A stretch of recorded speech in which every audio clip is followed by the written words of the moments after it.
Yeah. How are the projects coming along?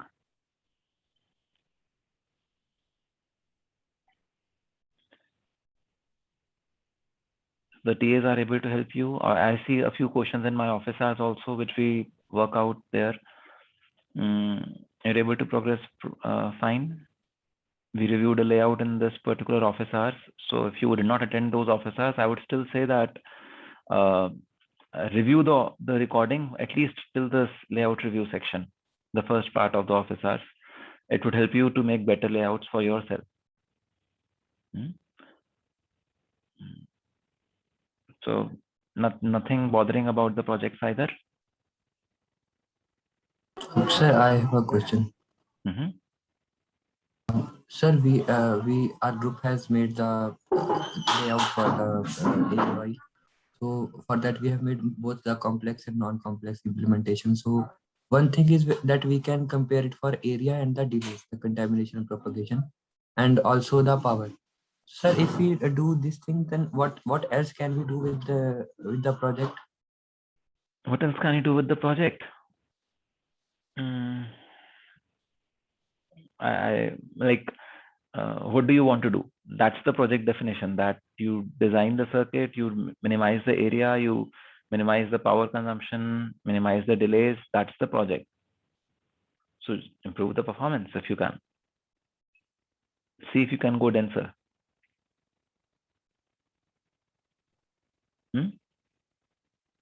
Okay, so that okay. Actually, sir, our layout is already because it is a static CMOS, so it does not have much in terms of area to improve. Okay, so then improve the delays somehow. See if you can reduce some capacitances, improve the routing a bit, make it more neater, something like that. Okay. Yeah.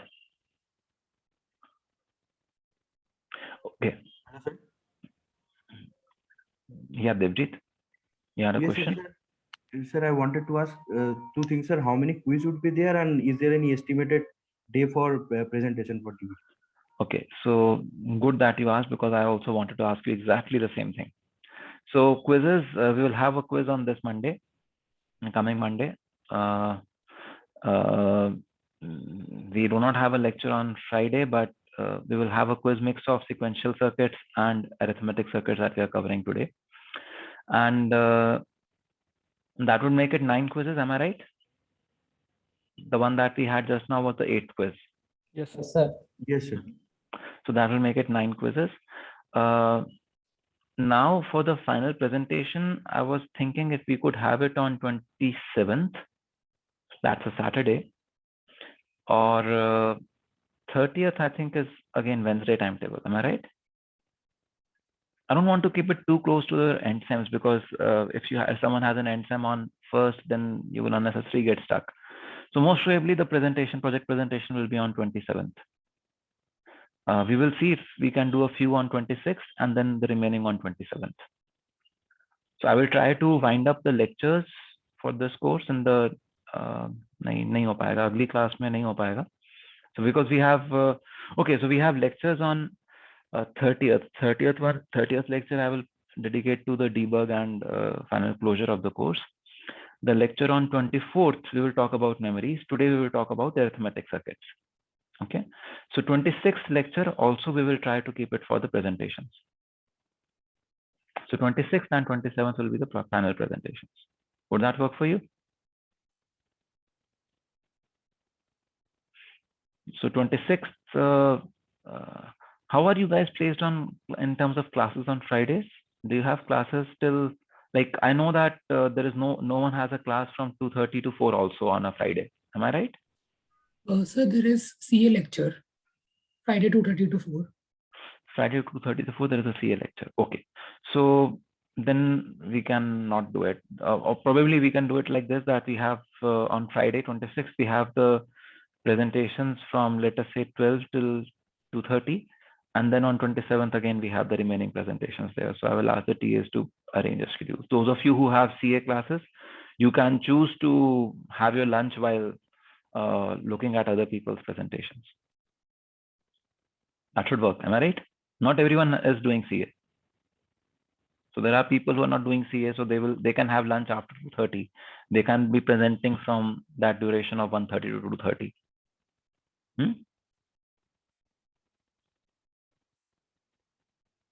So let's see. 26th and 27th will be the final presentations. So Sir, so only 2 quizzes remain. Yes. You want more? No, sir. Sir, actually, I missed one in the beginning, so sir. That's why, sir. Yeah. If So there could be one extra, sir. so on 22nd there will be this 9th quiz, है ना?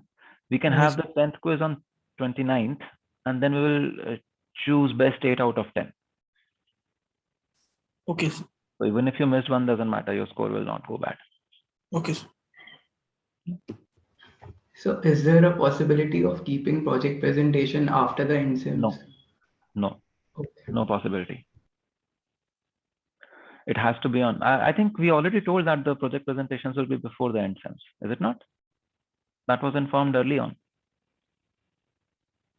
It's not a possibility to do it after the end sims.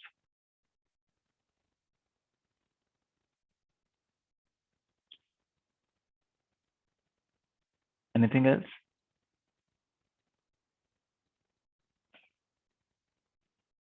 Okay, great. So let's go to arithmetic circuits today. I want to give you a glimpse of what these arithmetic circuits are.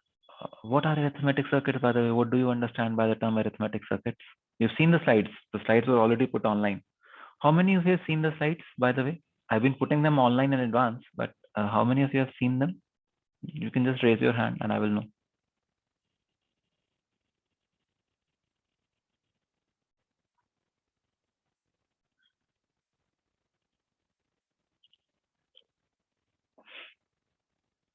Okay, so out of 40, around 6 people have. 15%, 7 people. 15% of the class, let us say. Okay, not bad.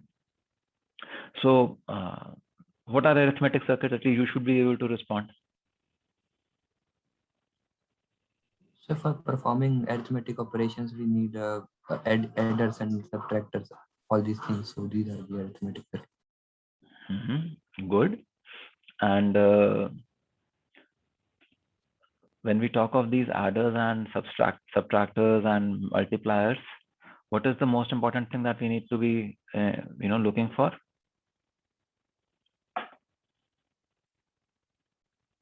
So Hello? one thing is the logically correct circuit. Other thing is that we need to make sure that in a fixed amount of delays we get some output. For example, if the carry is propagating over the adders, then it should be coming in some defined worst case delay, and that should be the most critical part of it.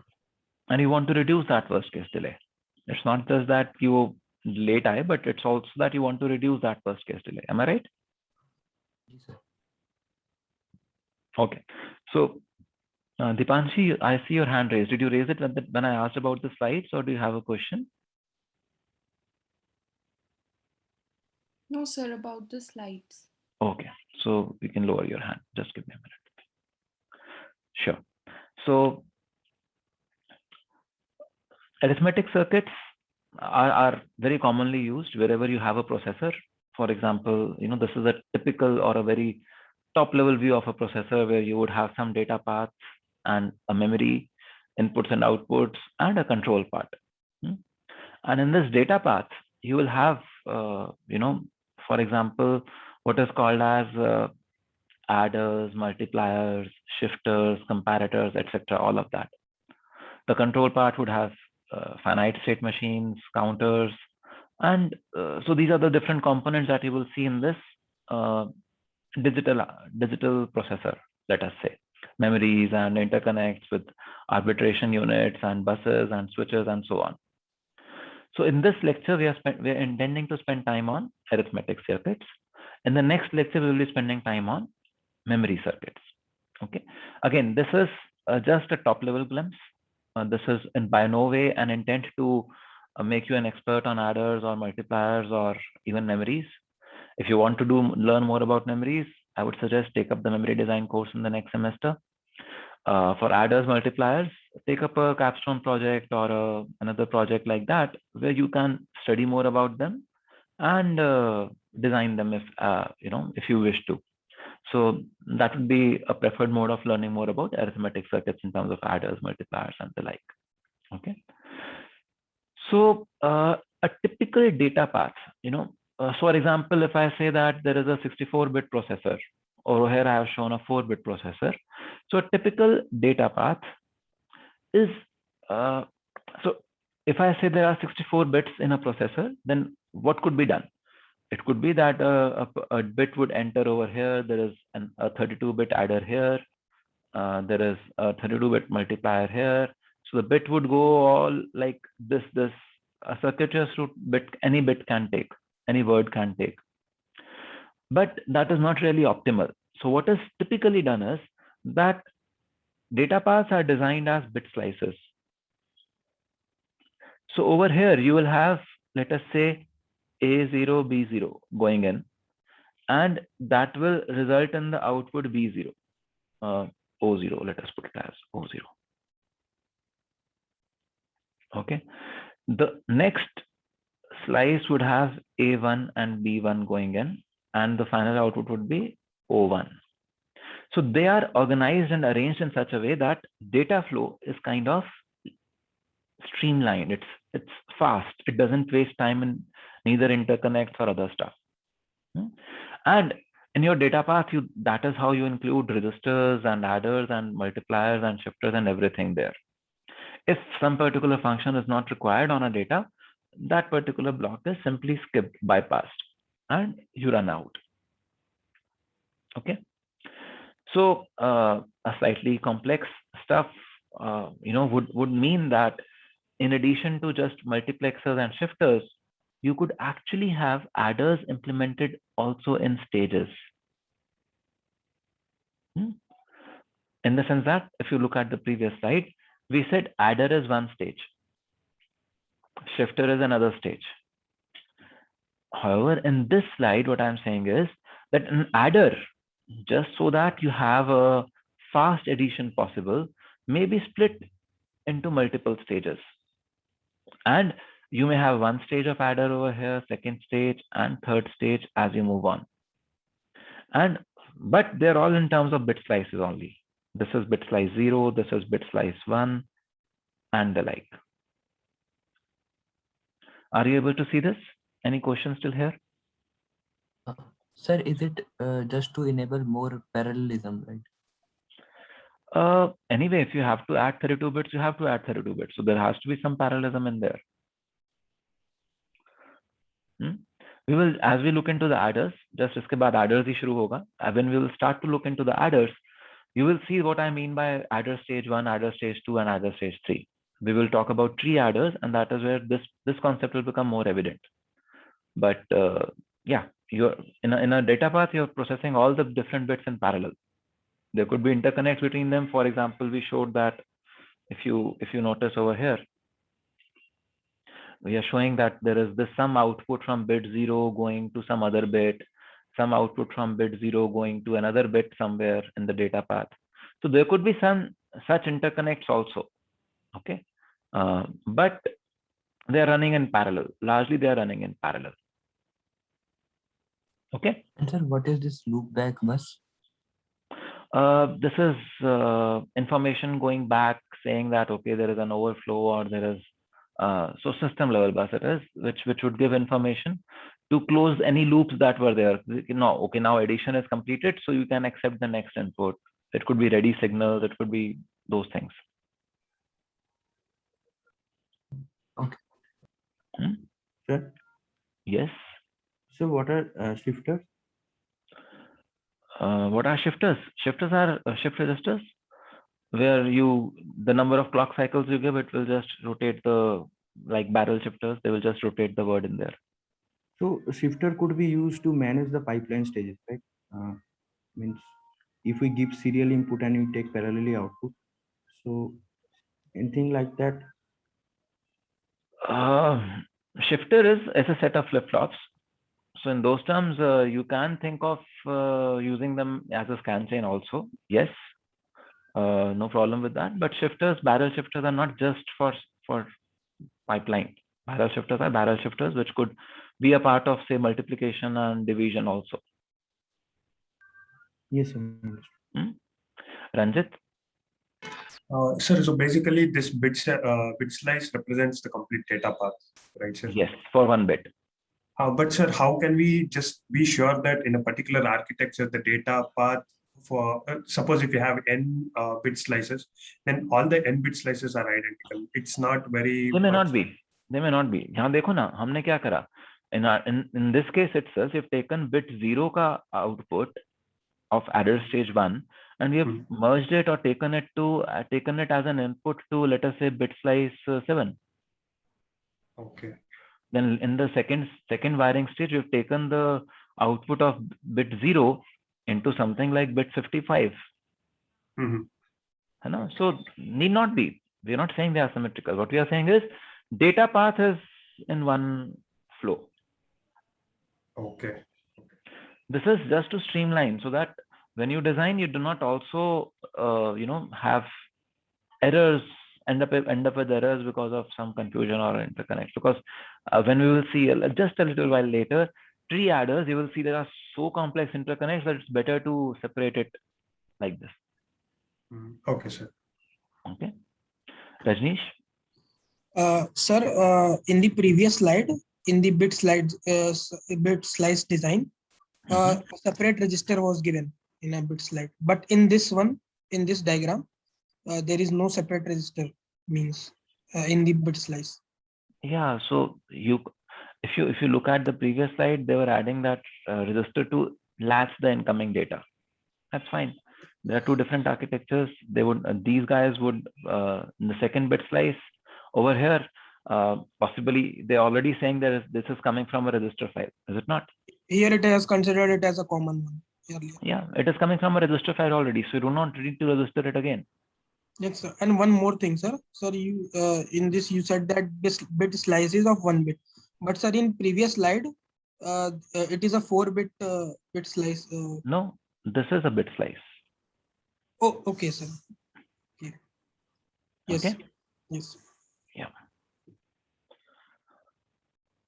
Okay. Anything else? Sir, just a clarification, sir. If I have a bit slice, let's say if it is a very simple circuit of a mux. So in a bit slice, we can say that output of many bit slices can converge into a single one. Like in a multiplexer, many inputs are there. There is only one out. Not necessary, Gagandeep. It could be that I have 4 inputs coming for every multiplexer, and those 4 inputs are available separately for all the bits. And I select just one out of those. Happens, no? So it could happen that let us say my data path is, just for the sake of area, I kept the data path at 16 bits. But my total words were 64 bits. Now there is a data path of 16 bits, but my overall word width is 64. So what would I do? I would organize my words in such a way that words 0 to 15 are processed in the first cycle, then word 16 to 31 are processed in the second cycle, then word 32 to 47 are processed in the third cycle, and so on. Paging kind of thing. Paging, yes, could be. But there could be more than one inputs coming to the multiplexer at the level of the multiplexer, which then is converged into one, and then the entire shifter, adder, stage 1, etc. goes on. Okay. Yes. Okay. So this is one photograph of a data path, hardened data path, and you will notice that it is not really symmetrical for all bits. As Ranjit was saying, it is not really symmetrical for all bits, but yeah, it's fine. So we come into adders. Now, what is an adder? Or are you able to see this functionality, this truth table? Can you validate this is the correct truth table for the adder?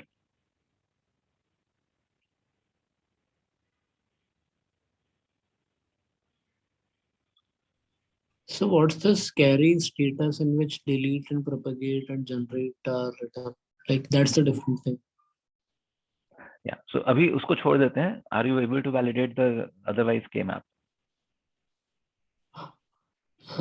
Yes, sir. Yes. Yes, sir. So now let us look at the last column. What is carry status? So let us say that there was the inputs A and B were both 0. Then independent of Ci, what will happen to Co? Co will be 0. Are you able to see this? Yes, sir. Now, if either of A or B was 1, if either of them was 1, do you realize that whatever be the carry in, it will be propagated further?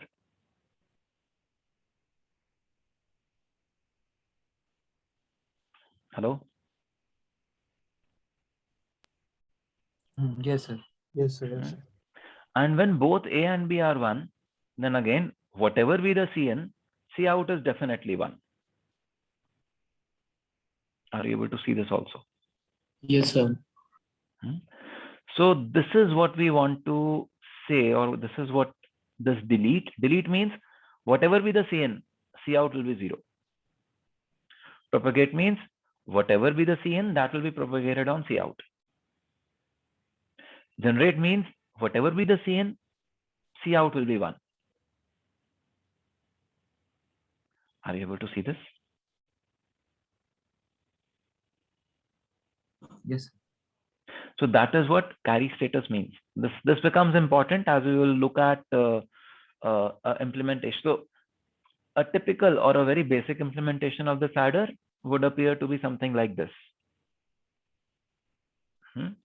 That S is equal to 1. So what we do, we look at this K map and we start to say, okay, it is, there is a 1 over here. No, sorry. We say, okay, my S is 1 over here, then it is 1 over here and 1 over here. And my C out is 1 over here and here. So you start to merge and you start to see if you could have K maps being used to arrive at a logic. And when you do that, you arrive at this kind of a K map. That S is 1 when either of these 4 constructs is 1. And C out is 1 when either of these constructs is equal to 1. This is how you must have done adders earlier also. This is a simple adder, full adder.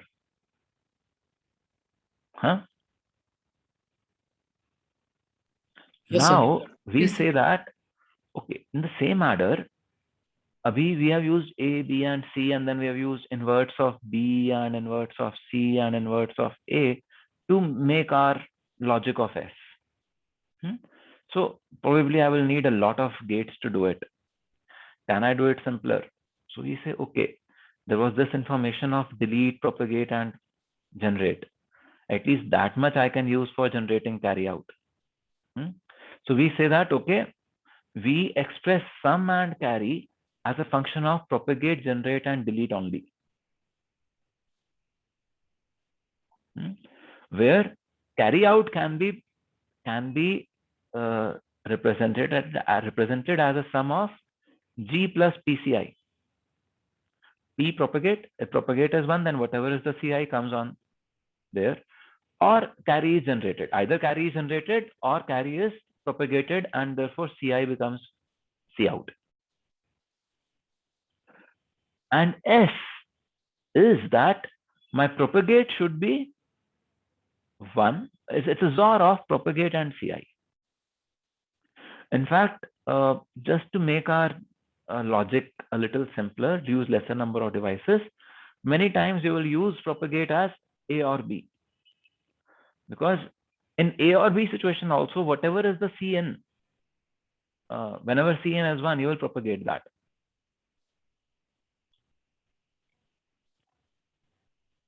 Are you able to see this? See, for C out, I already have G there. That is, if A and B both are 1, I will have G equal to 1. So if Ci was 0, in that case also, I could say that, let me use propagate as 1. because C out will be given as 1 from here, generate part itself. So many times, just to make your logic simpler, we may want to use propagate as A or B instead of A's or B. Sir, but this A plus B, we could have said this from the truth table also. From the truth table, it is not really A plus B. Look at it. If it was A plus B, then And 1 would also result in the yes, propagate. है ना? This would have resulted in propagate, but this has resulted in generate. है ना? So it was only propagate here, then this would have been 0. Yes, sir. है ना? That is not the case. So in actual terms, it is generate. But even if you call it propagate, it doesn't matter, because the CO has to be generated. The CI will be 1 there. है ना? Because for generate, you have used the variable as A or B, A and B. So A and B are 1. So C naught के अंदर आपने ये डाल ही दिया है already. Are you able to see this?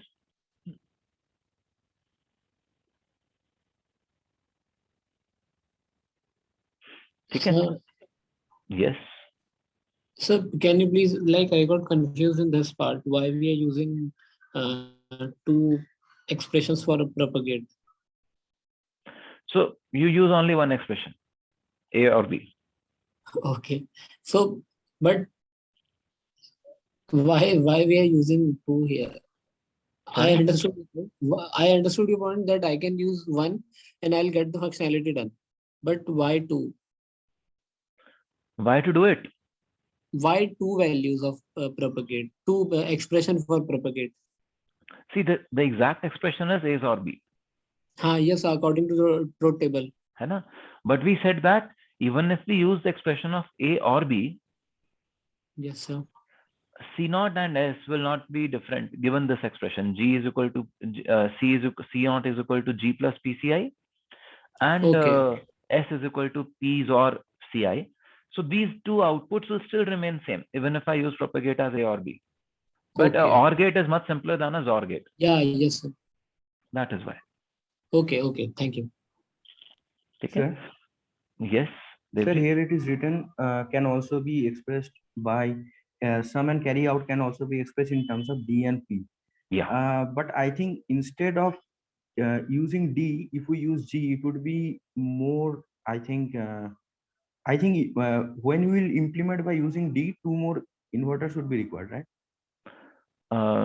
You see, you will need inverts of A and B, yes, but just work it out. It is not saying this is the minimum, the one with D and P will be the minimum gate implementation. It simply Also says if can you be, have yes. D and P available with you, even then you can implement S and C naught.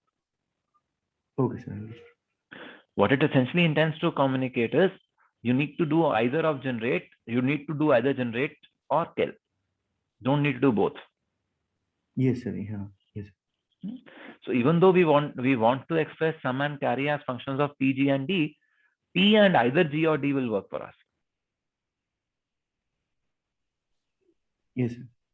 Okay, that's the intent over here. So now that was 1-bit adder. If we have to make a 4-bit adder, what do? We simply say, okay, this C out of bit 0 is C in of bit 1. And C out of 1 is C in of bit 2, and so on. So what happens? Once the C out of 0 is generated, it goes as C in of the second full adder, then third full adder, then fourth full adder, and then you get the output. So what is happening? I am rippling the carry from one full adder to another. And what is the worst case delay? If as I increase the number of bits, the number of hops increases linearly. And therefore, this is order n. And what we also understand is that carry in to carry out path should be as fast as possible. Are you able to see this? These two aspects?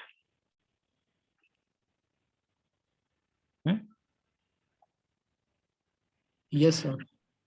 So now if we go ahead and try to implement that full adder, which this functionality in terms of a CMOS logic, you would get a 28 transistor implementation, something like this. So you can do it at your own leisurely time, where you will see that this is G, A and B, and then this is C and A or B. So this is your C out, and similarly you will get your sum also based on by implementing whatever logic we had given there.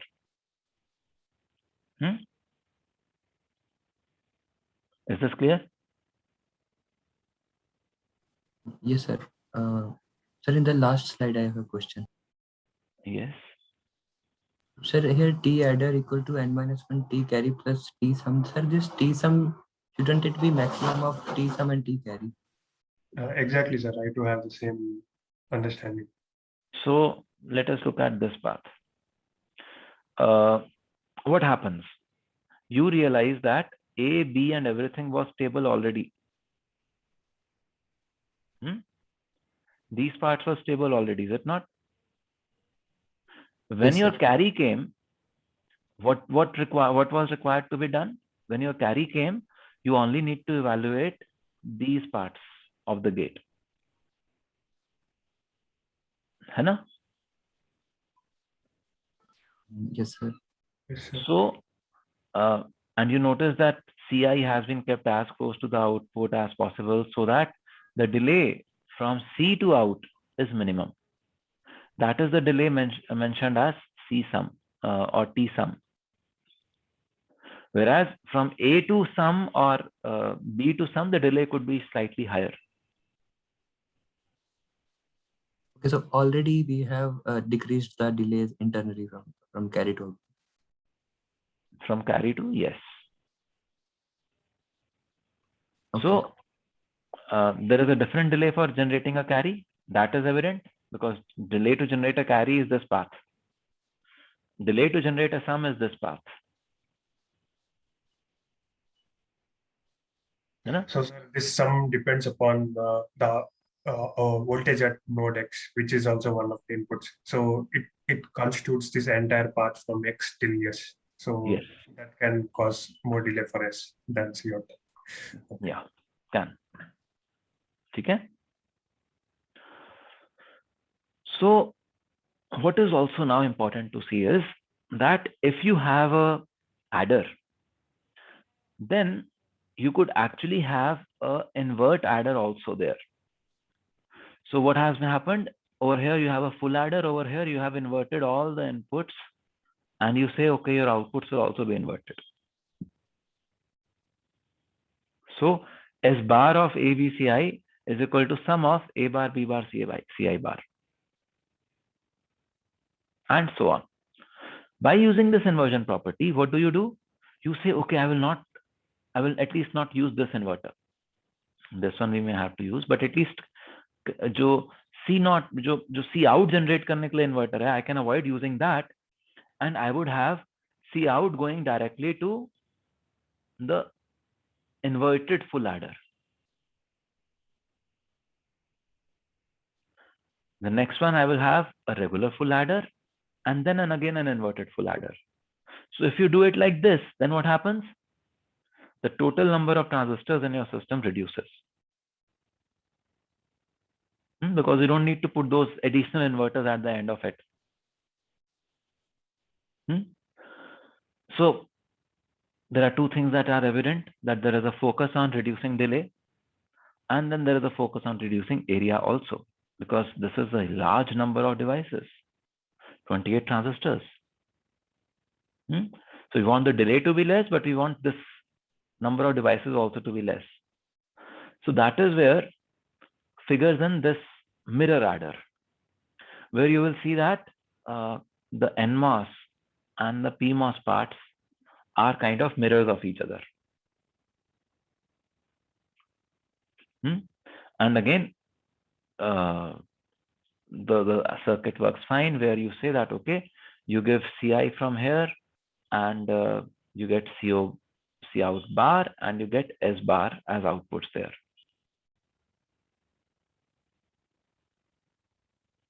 ठीक है?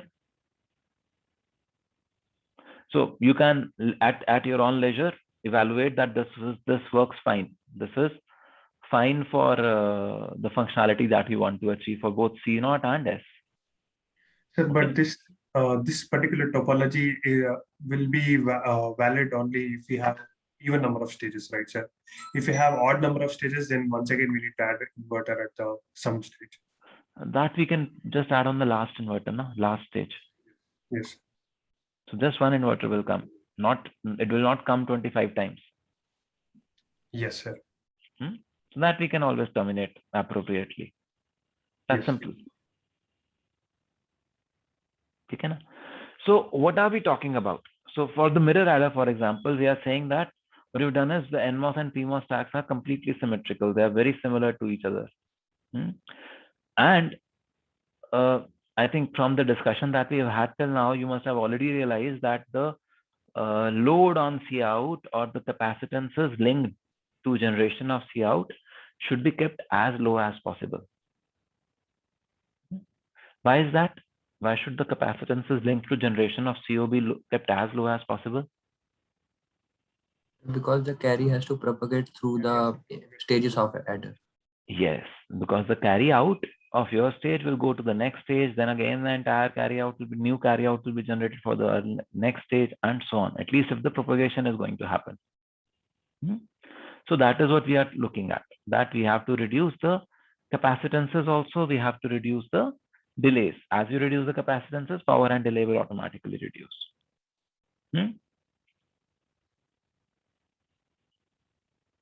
Is that clear? Okay. Then see, we looked at that. What we looked at just now was a ripple adder where data would move from carry out would move from here to here to here, finally giving a carry out 3. It's a very long path. See, the some path is very short, but C out path is very long, especially if you have large number of bits. So you will see that in the next few slides, we're just talking about how to anticipate the carry. So one way is bypass the evaluations of C out for all these stages. Simply see if the overall P0, P1, P2, P3 are all 1. If they're all 1, then what you say is that, okay, since all the propagates are 1, then whatever was there on CI will definitely come on C out also.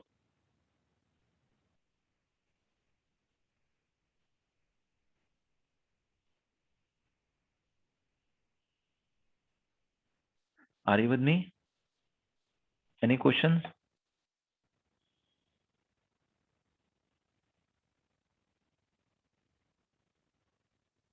So we are saying if all the propagates are 1, so the input carry will be reflected at the output directly. Yeah. That we have studied. Okay. Yes. है ना? So if we do it like that, then what happens? We have carry bypass for first 4 bits. Then we have carry bypass for the next 4 bits. Then we have carry bypass for the next 4 bits, and so on. So if there are total number of m bits, then what is the total delay of the adder? You will see that the total delay of the adder would reduce such that you will have n divided by m minus 1. So the total number of delays that you will now need to see is, what is the critical path? The critical path would be something like this.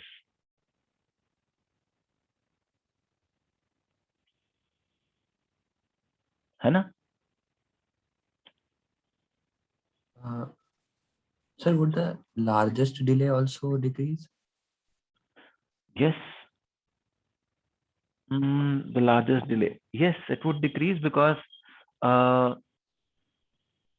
earlier, like it would decrease if you're using the propagate and kill wala topology, because if you were not using propagate and kill wala thing, then what happens is that all A, B, and Cn will be calculated from top bottom, and then you will arrive somewhere at sum and carry out. However, because you're using propagate and generate thing, you already know what the cout could be much faster. You don't need to evaluate after this comes. You know what is the status of P and G, the multiplexer inputs are already set, and you either propagate or you generate. So it saves time. We'll see how it saves time further also. But this saves time because now your ripple is only for m number of bits. So you see, initially it appears that when the total number of bits is very less, a bypass adder, because of its more complex logic and a multiplexer in there and so on, may take a little extra delay. However, when you're talking about large number of bits, say 32, 64, 128 or so on, then ripple Larry is much slower than bypass adder. Right? And it is a consequence of these equations only, nothing else. Okay. Any questions? Sir, Rajneesh? sir, in the previous slide, sir. So one slide back. Yeah. Can you explain this n by m minus 1 t bypass term once again? Okay. So let us say this is 16-bit adder. Hai na? This is 16-bit adder. How many bypass would it take? Would it pass through? So first, before that, how many bits? How many bits in one stage? 4.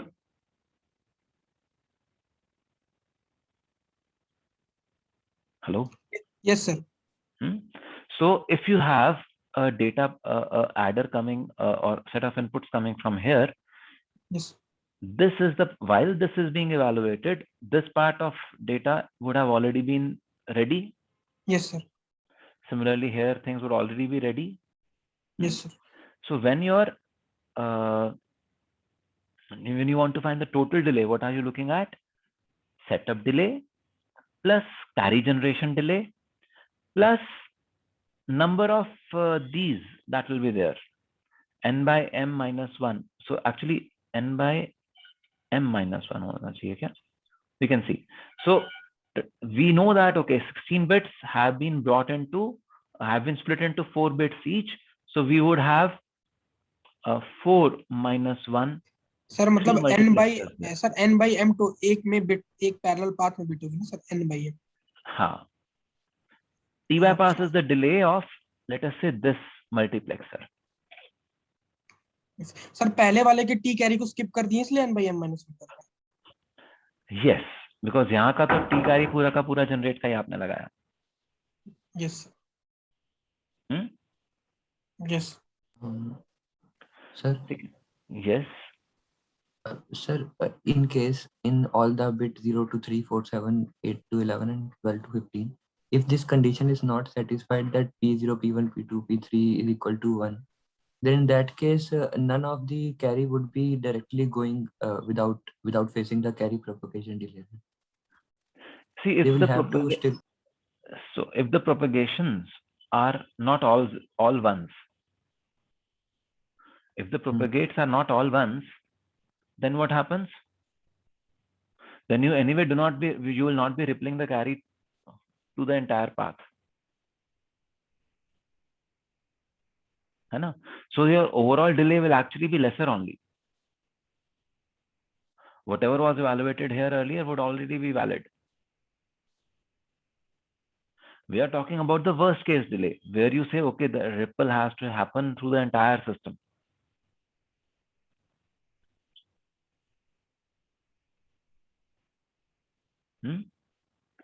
Because if there is some P and G equal to 0 at some bit, whichever bit it is, then it means that the evaluation that was done for higher bits than this were already clean, because Cn was anyway 0 and it will remain 0. It will not change it. Okay. Yes, sir. Hai na? So as you increase the total number of bits, you see that bypass adder has much better performance than ripple adder, but it has much more circuit also in there to be able to do all these. So there is a multiplexer, there is a setup circuit and so on, which would be there.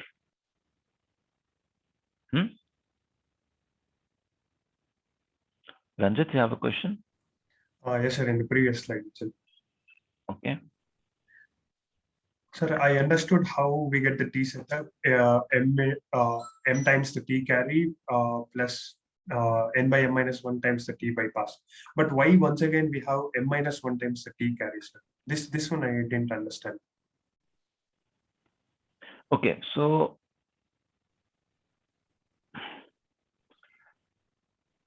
wait, let me show. The variables are different. थोड़ा सा ध्यान से देखो. This variable is m T carry, and this Yes, variable is m minus 1 into T carry. Okay.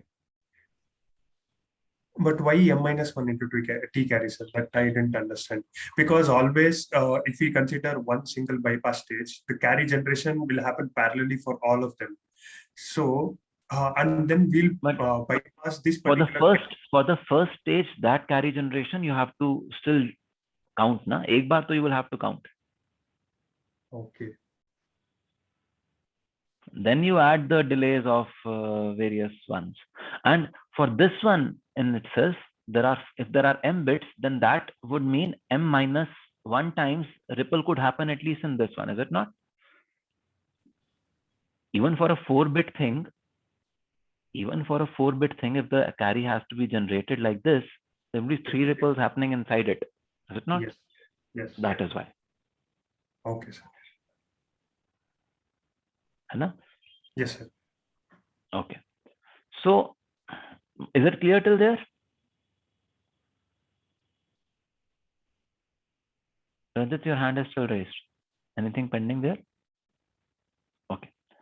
So, this was where we were actually using the carry to reevaluate the circuit and arrive at an output. If we are ready to give area, then another idea could be assume that carry could be 0 and assume that carry in could be 1 and calculate C out for both the cases.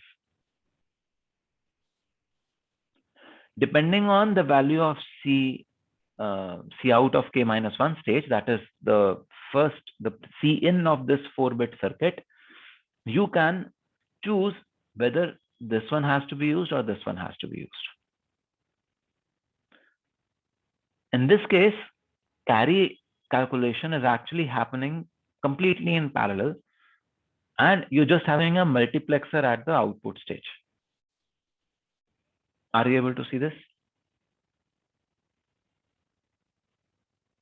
So in other parts, we were simply doing one circuit which was doing generate, propagate, that kind of function. Over here, we said, okay, all that generate, propagate, you do it for both Cin is equal to 0 and Cin equal to 1. Depending on what was the value of Cin, I will choose the output directly at the multiplexer stage. So now even if you go to 128 bits, all will run parallel. And all that I need to do is the previous stage output goes as Cin over here, or goes as multiplexer input over here. So the delays reduce further.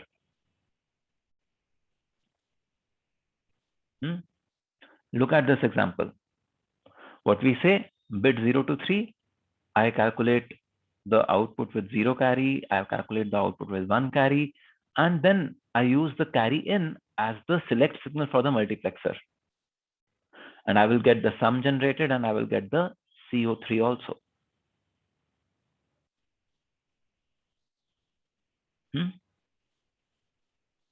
And the worst case critical path is as marked over here. Are you able to see this?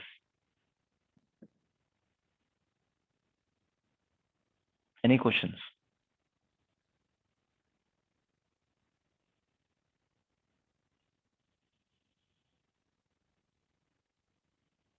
No questions? So, so Sir, basically, you are breaking the adder 2 times for each stage, and then you are letting the other stages evaluate according to the carry equal to 0 and 1, and then you are selecting based upon what is the carry that you get from the previous stage. Yes. So doesn't Ranjit? this architecture result in an exponential rise in the area consumption? Yeah. Area to बढ़ ही रहा है. Definitely. Instead of just one carry, one evaluation circuit, you're putting 2 evaluation circuits, one for carry in equal to 0, one for carry in equal to 1. Yes. But the sir. delay is also reducing. Okay. है ना? So if we look at it, slightly more advanced versions of this. So over here, notice we're talking about S0 to 3, S4 to 7, S8 to 11, S12 to 12, 12 to 15. In a more advanced version, when we have it as this, then this is what my total adder delay is: setup plus n by m into t carry plus m into t mux plus t sum. So this is what you would get as the overall delay of this system. However, another interesting way is you say that, okay, over here there are only 2 bits. Over here there are 3 bits. Over here there are 4 bits, and so on. So I'm gradually increasing the total number of bits that this system is taking up. Why am I doing that? Why am I increasing the bits? Why is it concept of logical effort? At the end stages near the output, we increase the size so that we get the optimal deal. Not exactly. So the output is the S0 and 1 are also outputs. So basically, S14 to 19 is only MSB, most significant bit wale outputs, but S0 and 1 are also outputs.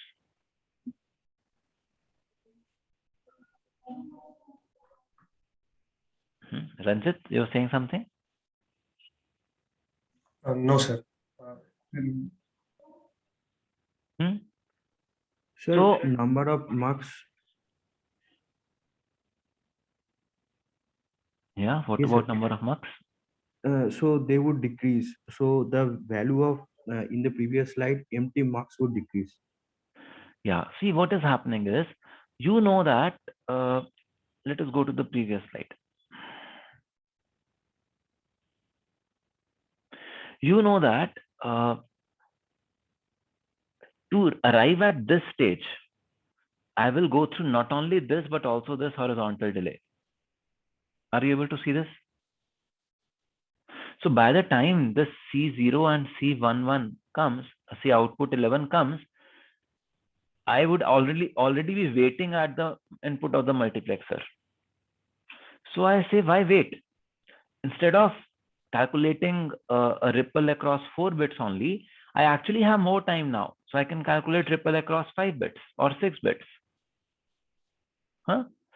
And when you do that, what you achieve is that even though you are rippling across 5 or 6 bits here, because they are most significant bits or close to the most significant bits, the select signal anyway would take a long time to come here.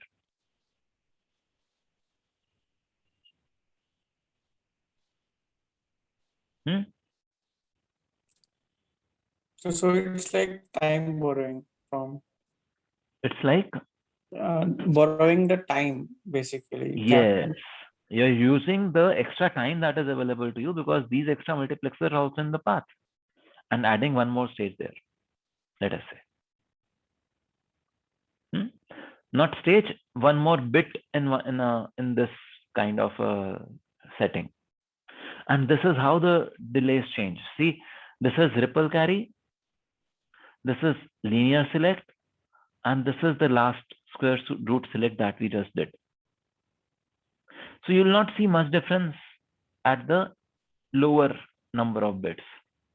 But today, as we are talking about 64-bit processors and then probably 128-bit in a little while, then you will see that this part at more number of bits, square root select or linear select adders are much faster. So you can choose which one to use. Okay. Is it clear till here?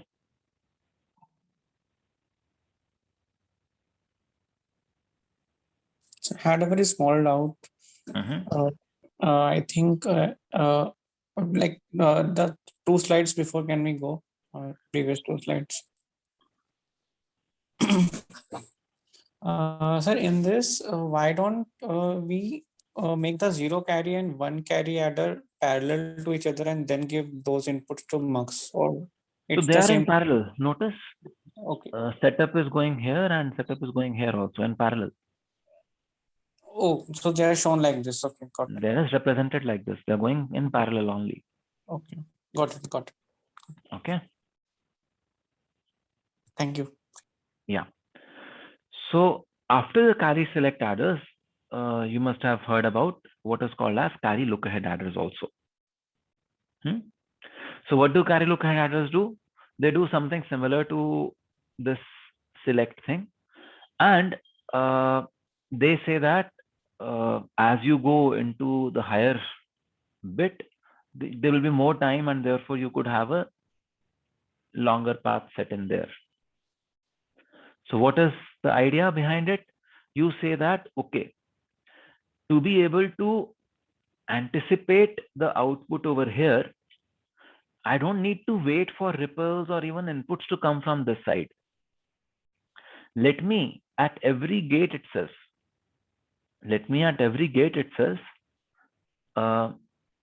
use, the earlier gates iteratively. So look at it over here. We are saying C out 3 bar is dependent on generate 0 to 3 and propagate 0 to 3. Now you do not need to see what propagate 1 was and whether the carry would go from propagate 1 to propagate 2 and all that. You don't need to see all that. It is already inbuilt into your one complex gate. And you could have C output there right away. Okay? So that is what look ahead topology looks like. What we do then, what we see is that C0 is G0 and P0, Ci0, but CO1 is equal to G1 plus P1 G0 plus P1 P2 P1 P0 C0. CO2 is equal to G2 plus P2 G1. So basically, you are kind of continuously recursively adding the delays there. And what do you see? You can continue to build a tree kind of hierarchically.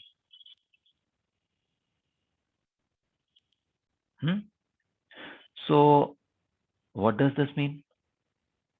This means that we're talking about, how do we put it? We're talking about these adder trees where A's and B's and their components outputs are used. For example, A0, B0 will only influence S0 and S1 because the carry would go there. But in terms of higher bits, we know that A1, B1 can also influence S3. So we build this kind of a tree, and there are complex trees also. See, there are 2 stages in this: the first stage, second stage, third stage, multiple stages in these, where we say that, my S8, S7 goes to S8, and my S7 also goes to S9 and S10, and so on. I build those trees and ensure that my overall functionality is correct.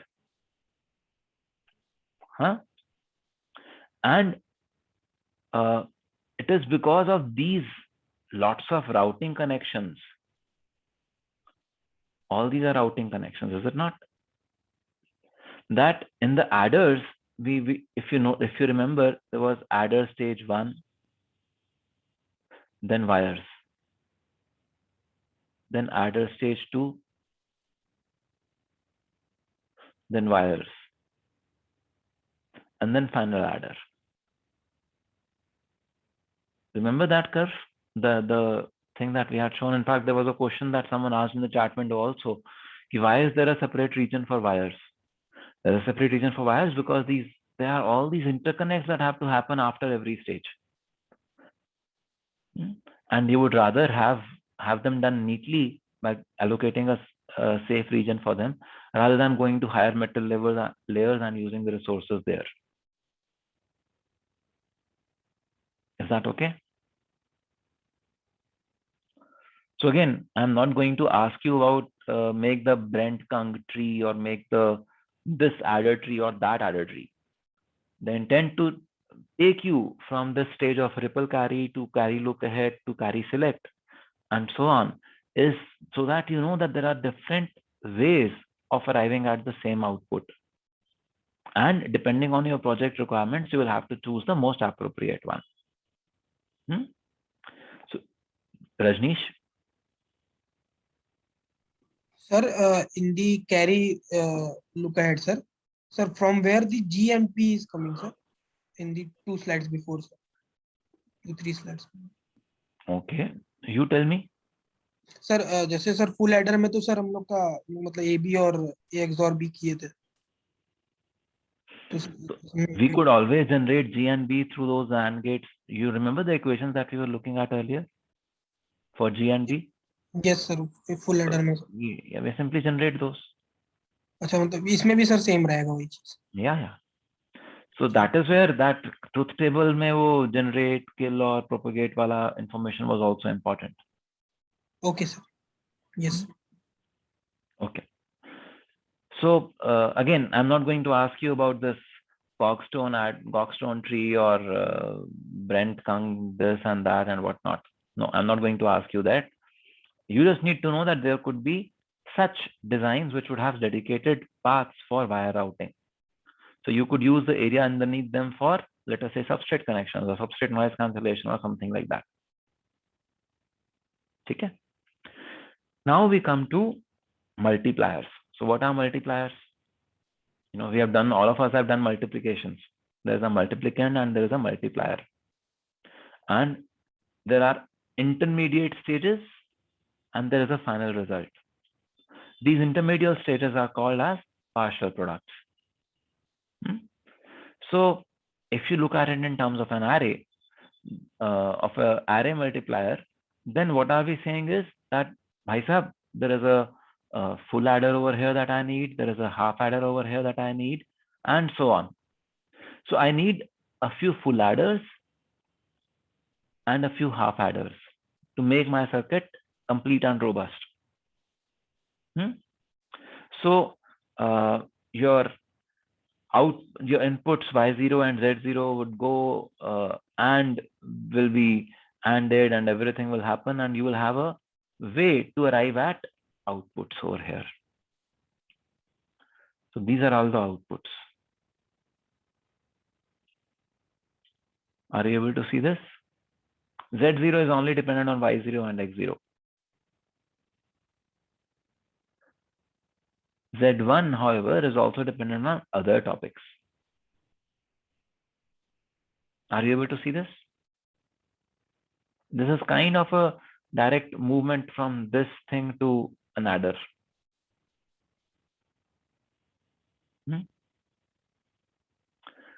Then, if we look at a big multiplier, then what are we saying? That there could be multiple critical paths also. There could be a critical path from here to final or from here to final. Which one would you choose to characterize your delay?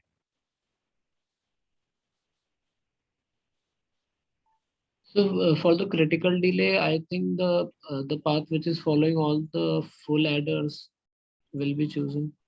Yes, that will be the most critical delay. But these are all critical paths. And depending on the inputs, you may have something different somewhere. See, look at it like this: full adder, half adder, full adder, full adder, full adder, full adder, half adder, full adder, full adder, or whatever. Okay. So if there are more full adders, that is where you are more worried. So what you do, you just reorganize your partial products in such a way that you know where to put. In the first stage, for example, you will only have these half adders, and in the second stage, you will have both full adders and half adders, and in the final stage, you will have only half adders. Are you able to see this?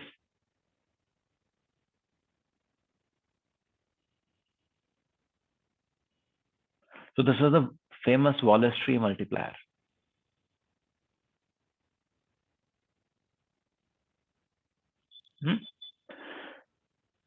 How to implement this?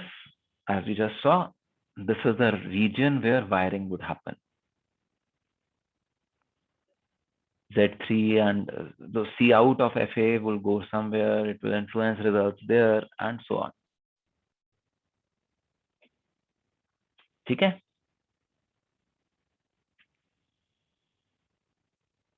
So I'm just quickly giving you a glimpse of different kinds of multiplier implementations also, even for a Wallace tree.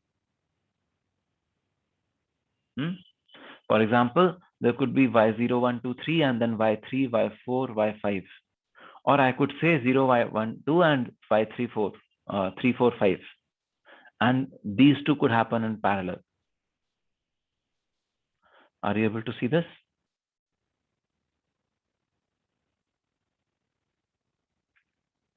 Hello?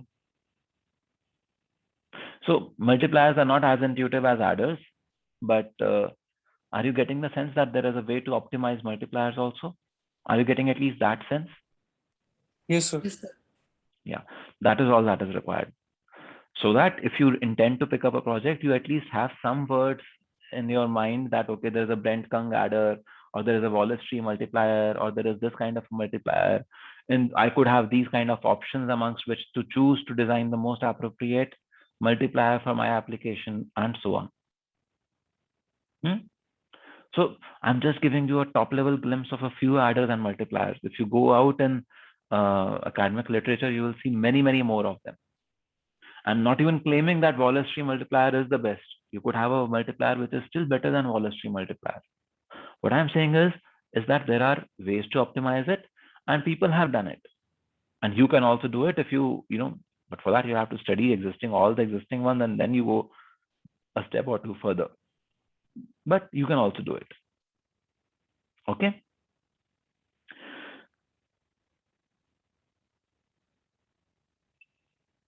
Is it clear till here?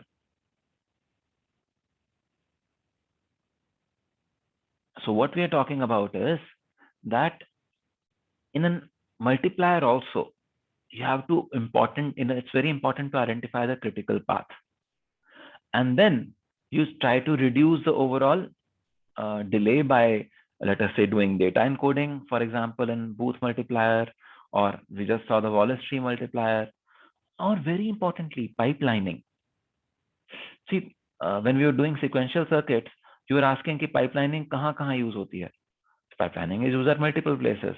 But what is important to realize is that having all these adders in there, full adders and half adders and all those things in there, will mean that the delays will be high. If you do not want to compute the entire multiplying chain, all the partial products in one cycle, you can split it into more than one cycle stage wise. You can say that I can actually have this as a 3-stage pipeline.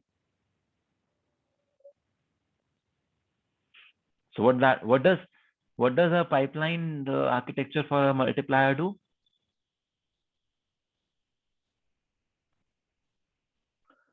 What does pipelining do over here? Why do we want to pipeline?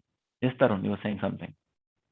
Like we can have different stages so that, for example, we can have smaller clock cycles in architectural level sense. You can operate at a much higher frequency. So even though the throughput of your Wallace multiplier is small, remaining part of the circuit is at least experiencing faster clock cycles, and you have better results overall.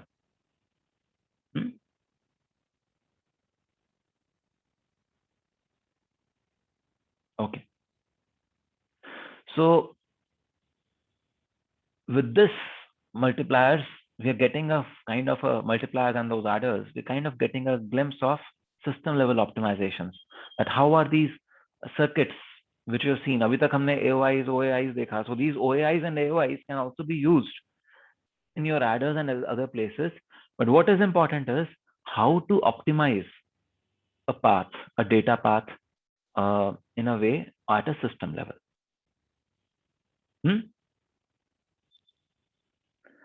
So now at the very last part of our arithmetic circuits, which is called shifters. So what is happening? You have two inputs, or AI and AI minus 1.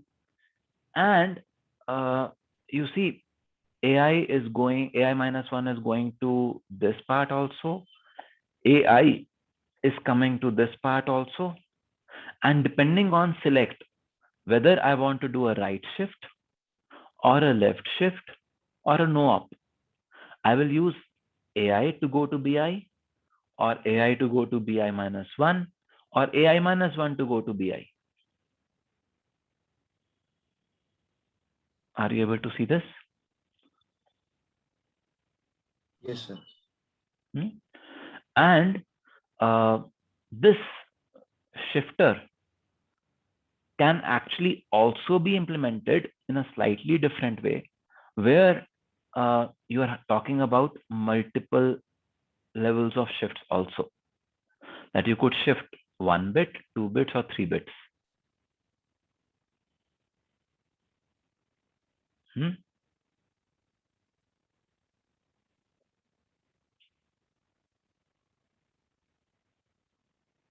This is the barrel shifter. That so in the previous shifter, what could you do? You could go left, you could go right, and you could stay there, no up. In this particular shifter, what you're saying is that this is a barrel. And you are moving in this kind of a fashion.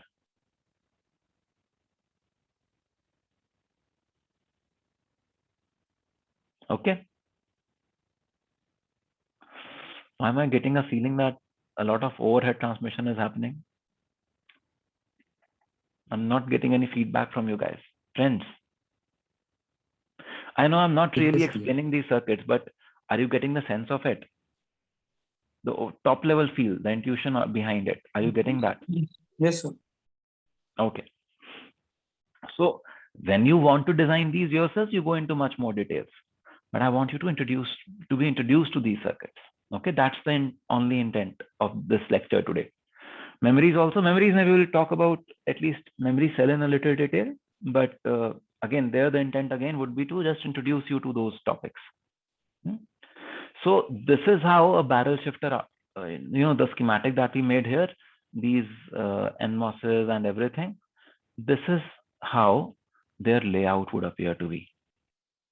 You see, over here, the entire routing is happening through poly.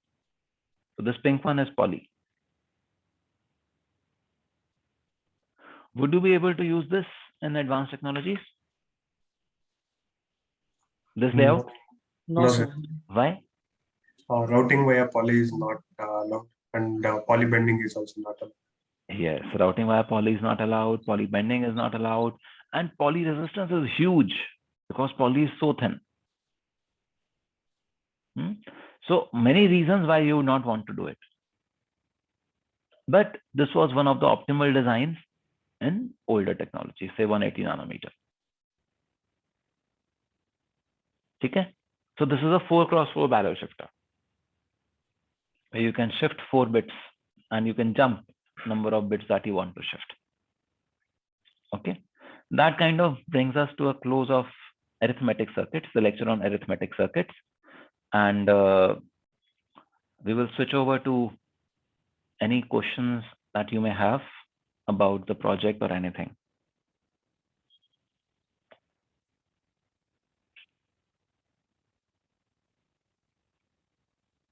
Yes. Gagandeep? Sir, I have a question related to sir this multiplier adder thing only. Sir, Mhm. basically we are looking at a very fine detail of how we can improve the circuits and then make faster circuits as well as a smaller circuit also. Mhm. But sir, at the level of synthesis, if we say that in a Liberty file, I have different types of adders available there. So they have different areas also, and bigger ones are faster. Yeah. So at the level of synthesis, when I go to like let's say Innovus, then in that also would I find this kind of topologies implemented? So the smaller one would be ripple carry, and larger one would be the carry Could look be. ahead. It depends on how the library team has designed stuff. So these are hard IPs that the library team would have generated. So yes, you could find them, but you may not, depending on whether they were designed by the library team there or not.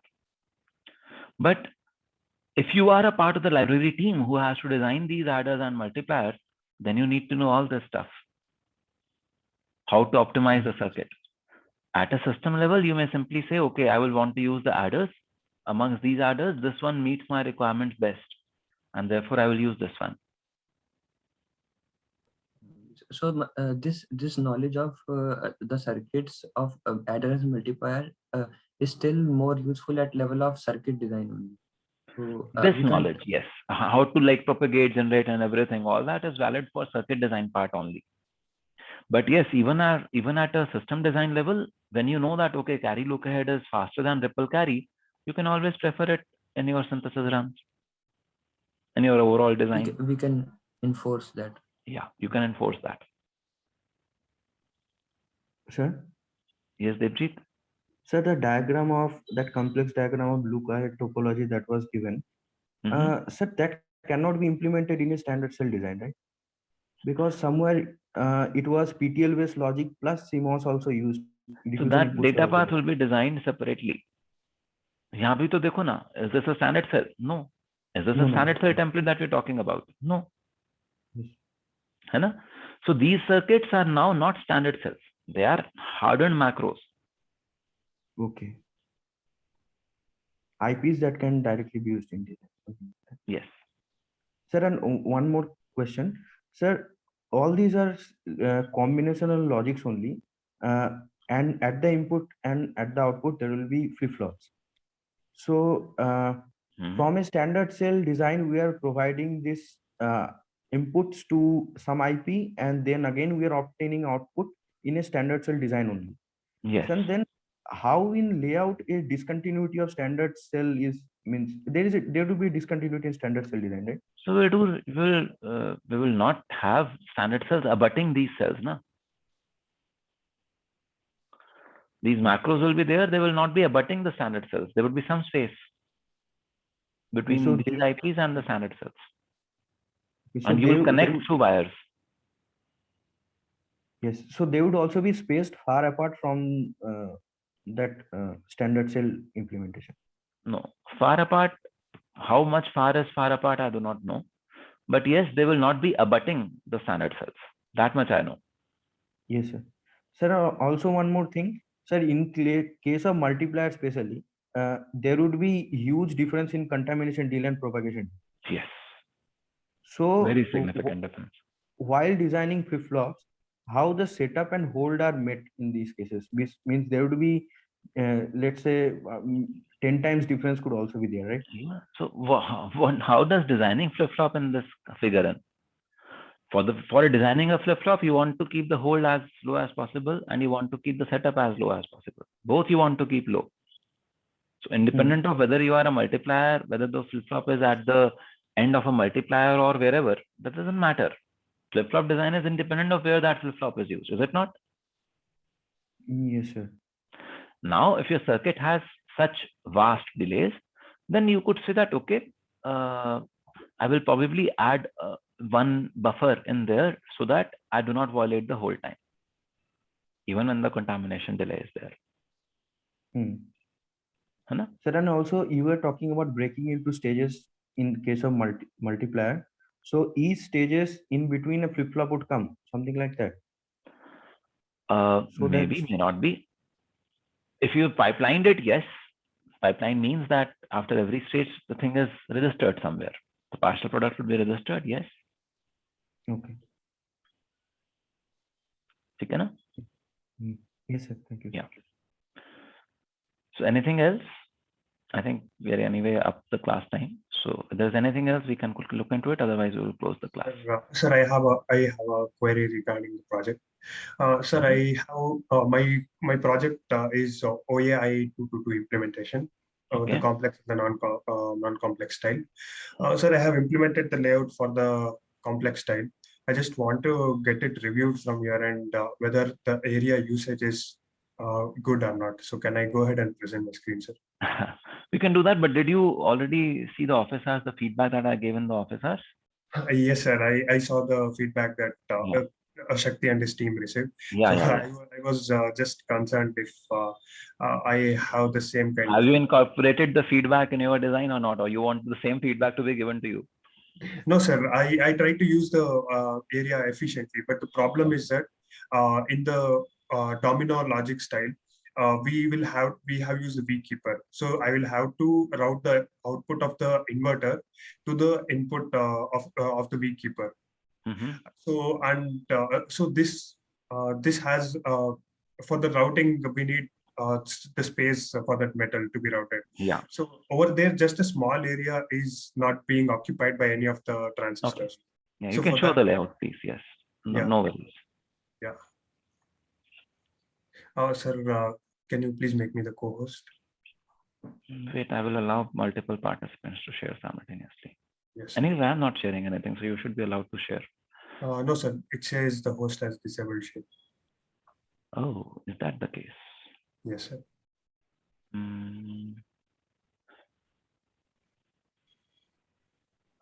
No, who can share? I have already set Okay, it sir. as Now, all participants. yes, You should now, be able to share. Yes, now I can share. You are always able to share. So, sir, this is the layout that I have made, sir. So here I have the weak keeper, and then this is the PMOS, and then here comes the logic for A, B, C, D, E, and F, the 6 inputs, and then I have the 2 inverters. So this is to send the to restore the logic levels. So I'm sending the output to the input of the weak keeper, and then here is the output. So Ranjit, my only thought that when I look at it is that the first inverter that you have put for it, yes, no, the on the right side, the first inverter, yeah, this one, net 35, net 44 wala inverter jo hai. Yes. So net 35 is going on the gate, net 44 is going on the output. Why could you not put net 44 on the left side? If you would put net 44 on the left side, then you would be able to share the VDD of this inverter with the VDD of the next inverter. Sir, I didn't understand, sir. So look at this inverter, first inverter. There is VDD on the left side, source drain. Yes, sir. And net 44 on the right side. Yes, sir. If you would instead put net 44 on the left side, okay, and VDD on the right side, okay, then you would be able to share the VDD across the 2 inverters. Okay, understood, sir. So your width would reduce. Yes, sir. Understood, sir. That is what you have to always observe. Is there any additional sharing that I can think of? Okay, yes, sir. I'm very happy to see that the 2 PMOSs you have put one over one, one beneath the other, and it is possible for you. This is very nice. This saves area. Yes, sir. But you still lost some area in this, not being able to share VDD and ground of 2 adjacent inverters. This is very basic. This should always be done. Okay, sir. And this would probably also do one more thing. As soon as you put net 44 on the left side, you will realize that you will not need to now vertically bring down net 44. Yes, sir. This I can easily route it. Yes. So width would reduce still further. Once again, I can compress. Width would reduce still further. Yes, sir. In fact, even for net 35, yes, you have presently taken it from above the first set of NMOSs and then brought it down. Yes, sir. There is a vertical net 35 track. Yes, sir. Metal 1 mein, hai na? See that can you possibly in this second stage of stuff use you can just push the active of these two inverters, net 29, net 35 inverter a little up. On net 29. Net 29 and net 35 ये जो inverter नहीं है, sorry ये NMOS जो है जिसपे A और B जा रहे हैं हाँ, inputs, okay, okay, इसके एक्टिव को थोड़ा सा ऊपर शिफ्ट कर दो. okay. Mm-hmm. Then what happens is beneath this active you will have more space and you can probably route net 35 from in that space itself. You will not need to go up. Sir, but I can't route it below because the drain of this is C and D is connected to source of A and B. So I cannot route that. Then do one thing. Put net 29 in the center of this gate. Sorry, sir. Net 29, where exactly? Abhi net 35 is in the center. Yes, sir. Yes. Put yes. net 29 in the center. Okay. Then net 35 will already come on the drain side. Mm-hmm. Okay. You will not need the vertical wire there. Okay. Yes, sir. So that way you will be able to reduce your width very, very significantly. Yes, sir. Okay? Yes, sir. So let's do it like that. Okay, sir. Yes, sir. Thank you, sir. Okay, chaliye. All the best, guys. Then, and I will see you now on Monday in the office hours. Okay. Yes. Yes, sir. I had a slight doubt in the square root carry select.